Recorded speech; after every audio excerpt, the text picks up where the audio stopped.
Hola, ¿qué tal? Muy buenas noches en mi caso. Estamos iniciando la semana 6 de la materia de administración. Esta semana nos toca la parte de control del proceso administrativo.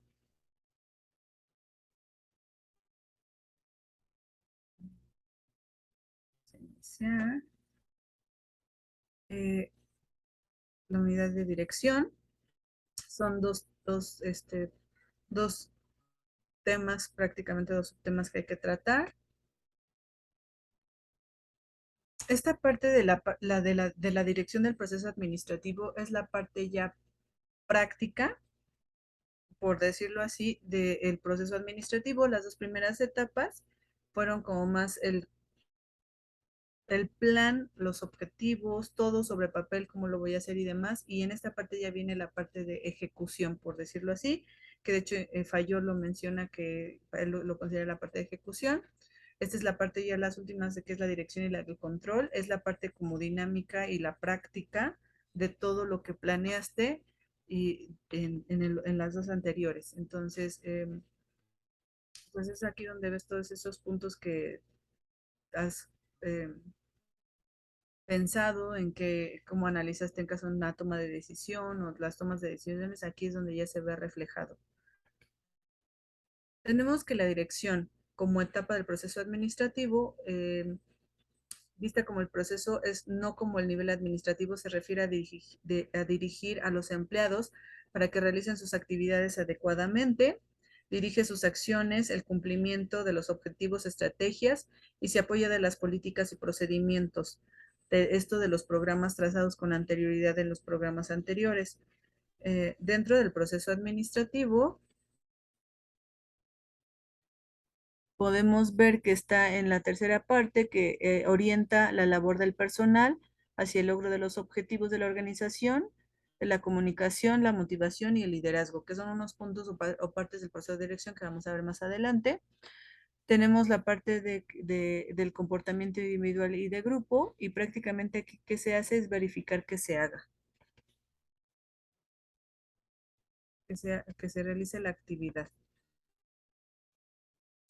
Tenemos, como vimos, les comentaba en la introducción, tenemos la fase mecánica, que tenemos la planeación y la organización. Tenemos la fase dinámica, que es la que entramos para realizarlo, la dirección y el control.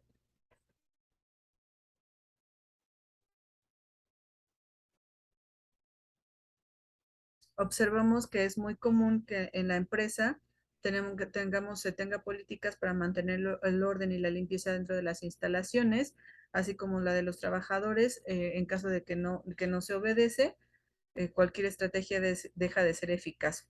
Cuando no se delegan responsabilidades para su cumplimiento, ningún incentivo puede motivar lo suficiente al personal si existe un líder, digamos, arrogante y despectivo. ¿Por qué toca la parte del líder? Lo vamos a ver ahorita precisamente porque realmente el líder es el que dirige o redirige o encamina precisamente a los trabajadores.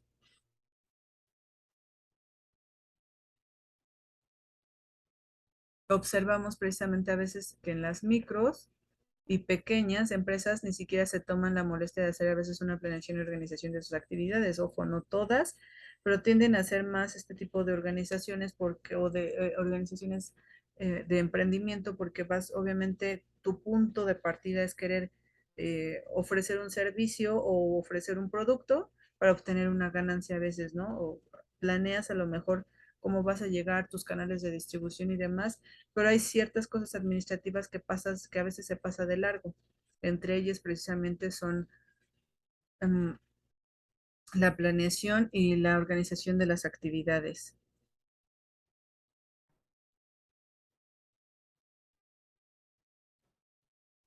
Tenemos las etapas precisamente de la dirección.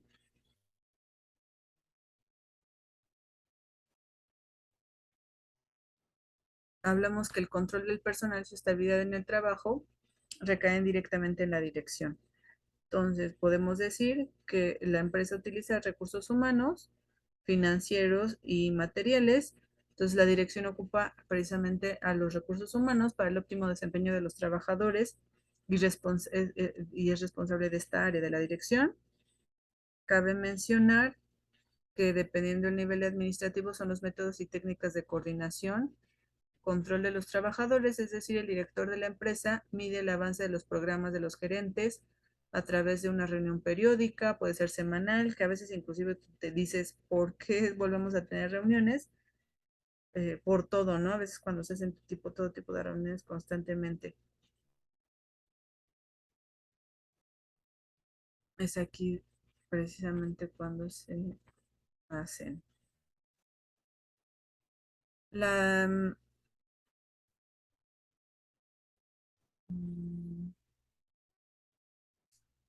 la toma de decisiones como primera etapa es las etapas del proceso administrativo de la perdón, de la dirección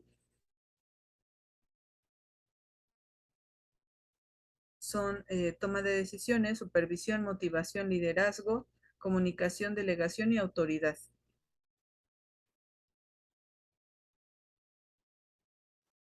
Y me voy a ir ahorita a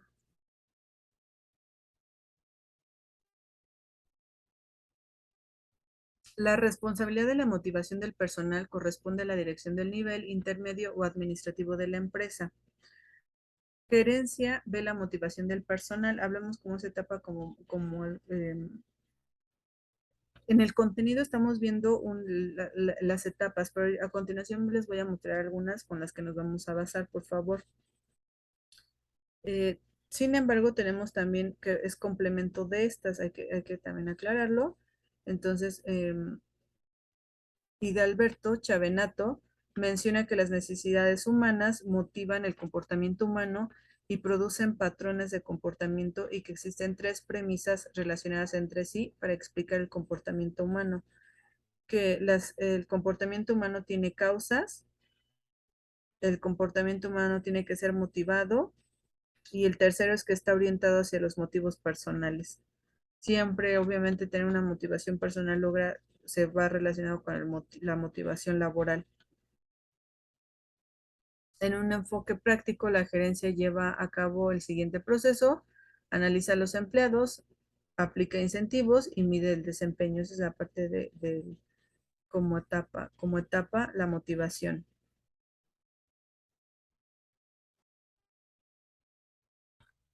Me voy a basar aquí, ahora sí, en la parte que tenemos aquí de la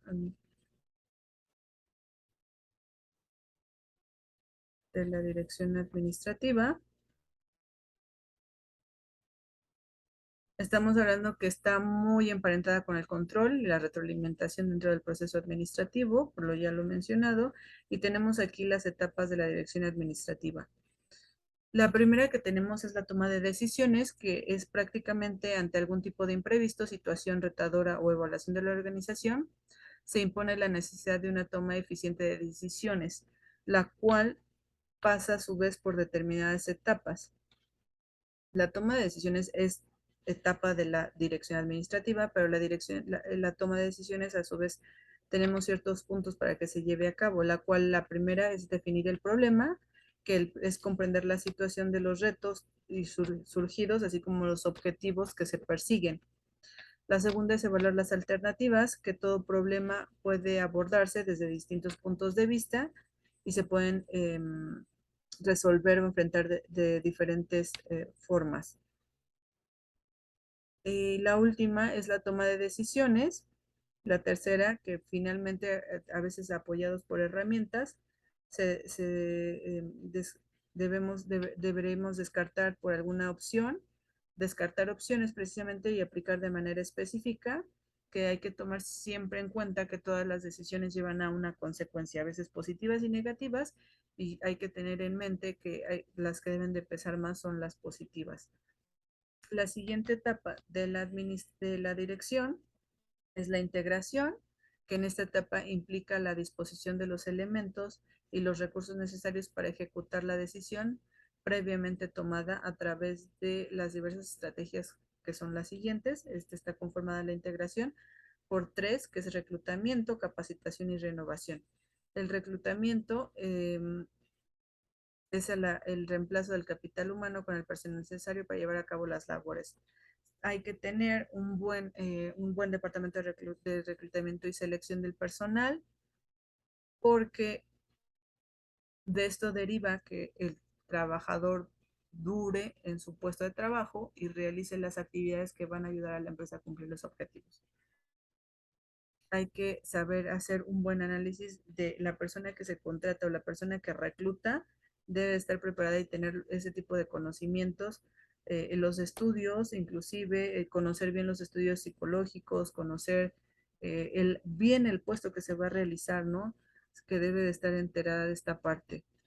Tenemos la capacitación, también muy, muy importante dentro de la organización que invierte, porque al final de cuentas es un dinero que invierte en el trabajador, es una empresa que se preocupa por este tipo que se preocupa por su trabajador para que realice bien sus labores y al final de cuentas la organización sabe que si capacita al trabajador, más rápido puede llegar a esos objetivos, está más preparado.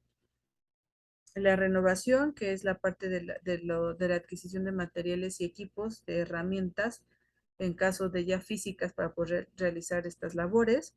Otra etapa de la dirección es la motivación, que es el espíritu empresarial y moral del equipo, que son fundamentales para seguir estos objetivos y el cual llegan a materializar el plan.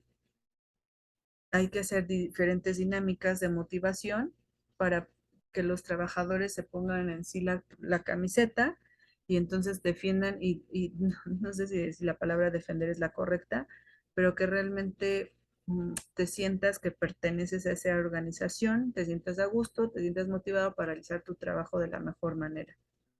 El tener el trabajador, cuando nos motivan dentro de una organización por algún tipo de incentivo o inclusive que estés motivado de que los viernes o que sabes que la jornada es media, eso muy pocas empresas, bueno, ya más en el Distrito Federal o en las partes, y sobre todo en los corporativos, ya lo hacen donde te vas a mediodía, ¿no? Entonces yo creo que esa motivación para el trabajador que digas, ya no tengo los 5 días completos, ¿no? Y a lo mejor son 4, porque a lo mejor el quinto día solo ves pendientes de los lunes. Entonces esa parte de ese tipo de incentivos o motivadores son los que el trabajador llega a buscar, ¿no? Y que es necesario para poder realizar bien nuestro trabajo.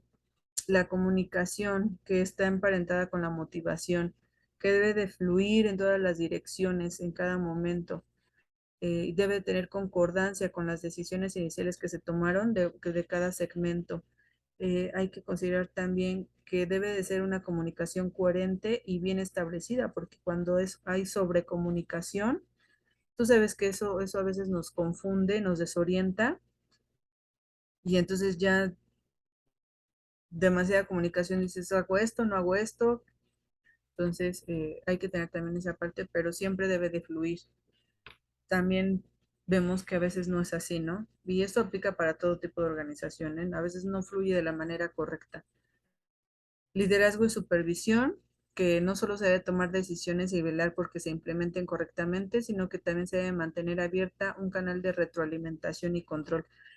el, Todo el proceso administrativo lleva a la parte de retroalimentación, el cual te ayuda a mejorar este proceso. Entonces, siempre debe haber retroalimentación para todo en, en todos tus procesos y que permiten percibir la eficacia de los cambios introducidos, que identifiquen qué complicaciones que perciban, amenazas, oportunidades y derivadas de un cambio, en fin, que suministren la dirección y la información necesaria para poder volver a tomar decisiones. Esas fueron las etapas de la dirección. Tenemos el tipo de direcciones. ¿Qué tipo de direcciones tenemos en las organizaciones? Voy a manejar yo estas.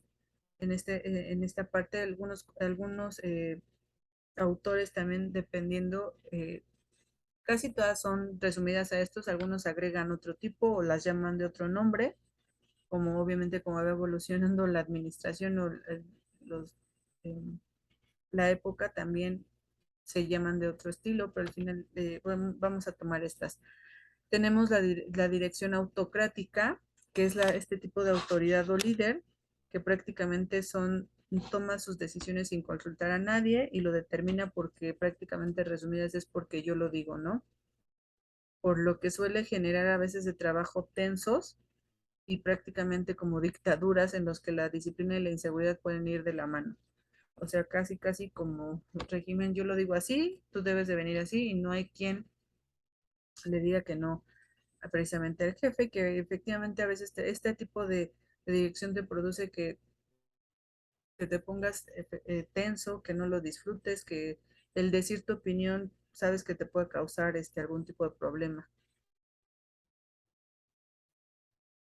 Yo creo que este tipo de dirección va más enfocado para cierto tipo de organizaciones, sobre todo como las de emprendimiento o las que vas iniciando, porque como es tu bebé, prácticamente tú lo quieres dar las razones por las cuales estás haciendo eso, ¿no? Entonces a veces es solo lo que tú dices. La dirección paternalista, que se trata de una flexibilización de la dirección autocrática, prácticamente están en los cargos jerárquicos, se involucra el líder en la labor de sus subordinados e incluso en sus vidas personales, pero siempre desde una posición de poder y de autoridad, como si fueran una suerte de tutor, suelen aplicarse para organizaciones con personal muy joven en esta formación.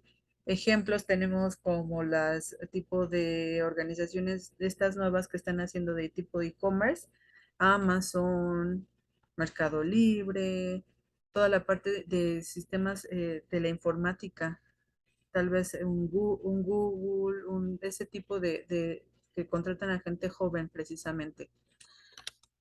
Tenemos la dirección de dejar hacer, discúlpenme, no sé francés, creo que es francés, laissez-faire, no sé cómo lo pronuncies, que es un modelo de dirección que interviene muy poco en el desempeño de los subordinados. Su nombre lo dice, es permitiéndoles un alto grado de autonomía y decisión. Haces tu trabajo para el cumplimiento, ¿no? Puede ser de ellos empleados de alta iniciativa o puede conducir al desconcierto y al desorden, porque prácticamente como tú llevas todos tus tiempos o todos, a veces eso nos perjudica cuando no llegamos a los tiempos o a las metas. Lo he visto en departamentos como automotrices, no sé, como departamentos de diseño donde se cumplen por metas. Por decir, ahorita se me vino a la mente, ¿no? No quiero decir que es el único, pero donde te dejan ser, lo he visto, que te dejan ser libremente en tu trabajo, pero tienes que tener un cierto número de metas a cumplir y ya depende, y ese trabajo lo tienes que cumplir en cierto tiempo y depende de ti si lo haces o no. Entonces hay jefes que te dejan ser y nada más a ver dónde está tu resultado y es cuando, ¿no? Tienes 15 días para entregarlo, por decirlo así. Lo he visto mucho en esa área como de diseño de automotrices. Tenemos la dirección demócrata que se inspira en los principios de la igualdad de oportunidades y de la consulta masiva para tomar decisiones sin sacrificar para ello la estructura jerárquica de la organización. Esta creo que es la más completa, yo creo que puede ser la mejor y la de mayor retroalimentación cuando el líder se baja al nivel operativo de todas las áreas para preguntar y tomar decisiones, ¿no? Suele ser la que mejores resultados arroja en una organización diversa o amplia. Por lo mismo, te bajas y ves dónde están ocurriendo ese tipo de áreas de oportunidad que les llamamos o esas fallas, ¿no? Entonces, esta es la parte que quería mostrarles.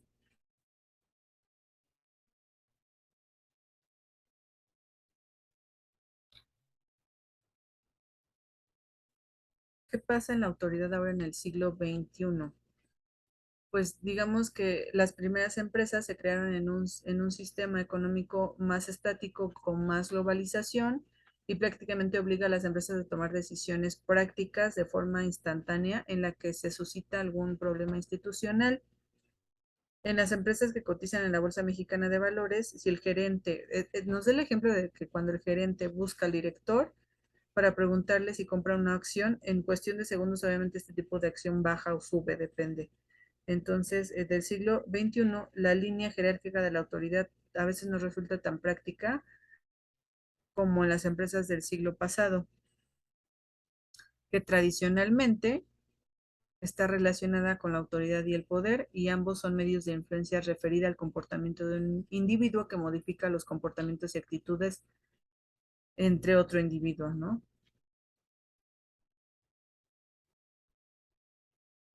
La autoridad, hay que dejarlo, proporciona poder, está ligada al cargo de oposición ejercida en la empresa.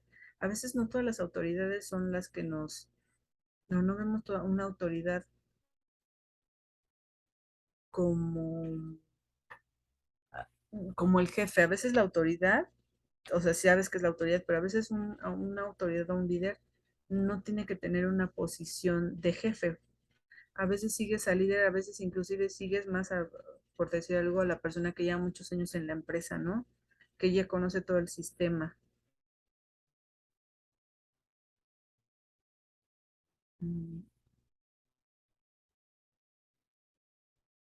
Bueno, esa parte de que vimos ya el tipo de líder, el liderazgo de la dirección, ya lo vimos, mencionamos inclusive más de los que están aquí.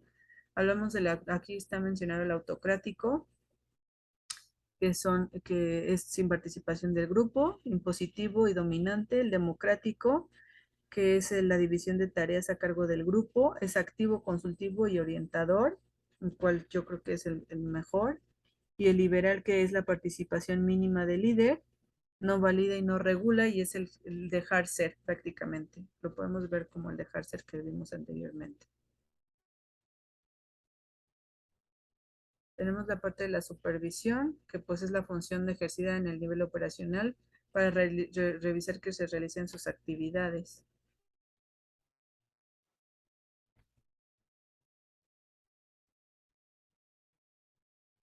Pues prácticamente el tema es corto. eh, lo más importante es saber cómo está clasificado la dirección, qué se hace y los tipos de líderes, que es súper importante para saber hacia dónde va dirigida o hacia dónde va la dirección de la empresa. Por mi parte es todo, les agradezco, nos vemos la siguiente semana y nos vemos en la clase de asesoría. Hasta luego.